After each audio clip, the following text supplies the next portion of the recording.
Republicans appear, by the way, to have a narrow but distinct advantage, roughly 3 weeks away from the midterm elections. The latest New York Times Siena College poll finds 49% of likely voters said they plan to vote for a Republican to represent them in Congress, compared with 45% who plan to vote for a Democrat. This race ain't about me. It's about what Raphael Warnock and Joe Biden had done to you and your family. He and Joe Biden, they don't show any strength, and we have to protect this country. Can you tell me why he voted with Joe Biden 96% of the time if he was standing for Georgia? That tells you that he's for Joe Biden, I'm for Georgia. It is very clear that my opponent would rather be running against anybody except me. But either me, there are only two people who are going to sit in this seat, either me or my opponent. And I think this race is about who's ready to represent the people of Georgia. One thing I have not done, I've never pretended to be a police officer, and I've never threatened a shootout with the police. Well, and now I have to respond to that. We are moving on, gentlemen. I have to respond to that. And you know what's so funny? I am with many police officers, and at the same time, Mr. Walker,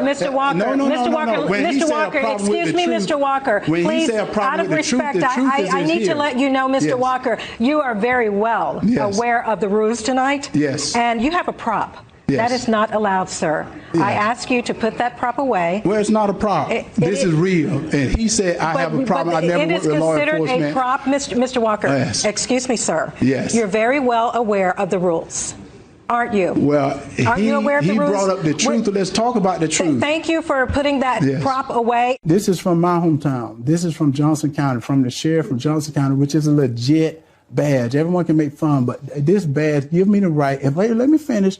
If anything happened in this county, I have the right to work with the police and getting things done. Does that have arresting authority, or it's an honorary badge? It is an honorary badge, but they can call me whenever they want me, and I have the authority to do things for them, to work with them on things.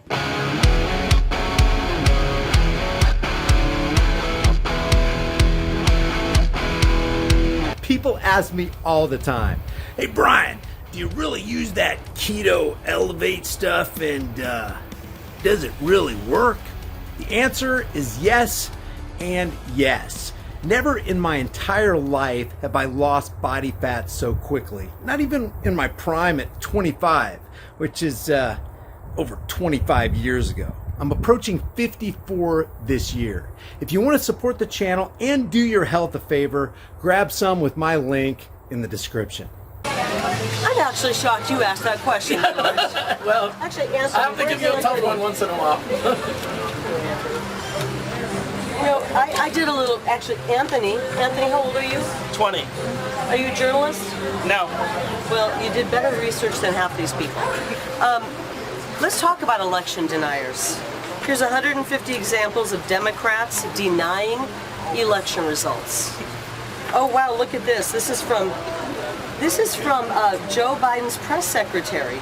Reminder, Brian Kemp stole the gubernatorial election from Georgians and Stacey Abrams. Democrats saying that. Is that an election denier? Oh, look at this. Just heard Republican Ryan Costello said it would be difficult for Stacey Abrams to win because she lost her state bid, but yet she's still claiming she never lost. This is outright. Hillary Clinton. Trump is an illegitimate president. Is she an election denier? This one says, was the 2016 election legitimate? It now definitely is a question worth asking. That's the Los Angeles Times. So it's okay for Democrats to question elections, but it's not okay for Republicans. It's a crock of BS. Every one of you knows it. We have our freedom of speech, and we're not going to relinquish it to a bunch of fake news propagandists. If you want a copy of these, I'm sure that Anthony would help you get a copy and help you learn how to be journalists, but look it up. It's been happening for a long time. Since 2000, people have questioned the legitimacy of our elections. And all we're asking is that in the future, we don't have to happen anymore. When I'm governor, we're going to make sure we have honest elections. We want the Democrats, the Independents, and the Republicans to all know that their vote counted. We want fair, honest, and transparent elections, and we're going to deliver that for the people. But just remember, guys, this is one page after Hillary Clinton says George W. Bush was selected president, not elected. So let's start, if you're going to start throwing around terms like election denier, let's remember who the other election deniers were. Hillary Clinton and all the Democrats. Next question. And Liz Cheney is not a Democrat. Adam Kinzinger is not a Democrat. Liz Cheney's dad was Dick Cheney, who was vice president of the United States under George W. Bush as a Republican. Hello, it's Morgan. I'm a civil engineer from London, and as part of Just Stop Oil, I'm occupying the QE2 bridge over the River Thames, carrying the M25. We just survived the first night up here. I was pretty cold and didn't sleep much, but I'm okay. And we're up here until the government makes a meaningful statement to cancel all new licenses and consents for oil and gas extraction, because oil and gas is killing us now, and it's driving millions into poverty this winter. So we have to have an emergency transition to renewable energy to provide us stable, affordable energy. And we've got to pay for that transition using the profits of the oil and gas industry and the rich. So now's the moment for civil resistance. Come and do what you can at this pivotal moment in history. The UK's former chief scientist, Sir David King, said we have to move swiftly. We have 2 to 3 years left to get out of an uninhabitable Earth situation, which would be just appalling. So come and join us at Downing Street every day at 11 a.m. and take part. We'll stop this disruption when the government cancels all new oil and gas extraction licenses.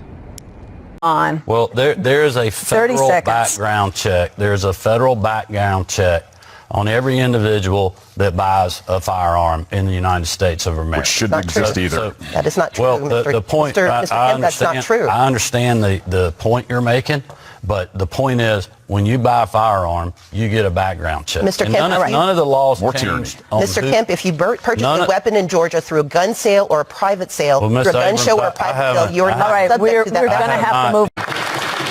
The Honourable Member for Skeena-Bulkley Valley. Mr. Speaker, Canadians were shocked to learn that the ArriveCan app cost this government $54 million. That's more than twice the original estimate. But wait, it gets better. Last week we learned that most of that money went to a company with no offices and only 5 staff. This government was using this company to shield subcontractors from accountability and transparency. Canadians want answers. They deserve to know where their money went. Will the government finally take accountability and disclose all the companies that got money from the ArriveCan contract? The Honourable Parliamentary Secretary. Thank you, Mr. Speaker. Our government has been focused on protecting the health and safety of all Canadians throughout the COVID-19 pandemic. PHAC and CBSA launched ArriveCan in April 2020 to support the government for Canada's efforts to limit the spread of COVID-19 and ensure border security. The ArriveCan app costs less than $1 million, Mr. Speaker, to develop and ensure security of privacy and accessibility for all users. We will continue to ensure the safety and protection of all Canadians. Thank you, Mr. Speaker.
While we have time and it still retains some of its perceived value, maybe it'd be a good idea to convert your worthless fiat into valuable, storable food. Don't be the one who waits till the food riots start happening. You don't want to be fighting panicking people in the store over that last jar of peanut butter. At Prepare with High Impact Flicks, you can get up to 3 air and watertight gasket-sealed ammo cans, each filled with a 4-week emergency supply. 7 food varieties, 2,000 calories a day, 284 servings, breakfast, lunch, and dinner, and each meal comes in a resealable, heavy-duty 4-layered pouch. And it's got a 25-year shelf life. Every order of a 4-week supply gets you $100 off plus free shipping. Here's how simple it is to make. I'm going to cook up some Granny's home-style potato soup. People are going to think I'm a culinary hero. You open the pouch, boil 4.5 cups of water, stir the contents, simmer on low heat for 15 to 20 minutes, take it off the heat, then let it set for 2 to 3 minutes before you serve it up. Man, this stuff's so good. People are going to think Granny stopped by and filled your kitchen with a whole bunch of love. Well, if Granny does stop by, she's going to fill your behind with a whole bunch of buckshot if you keep talking with your mouth full.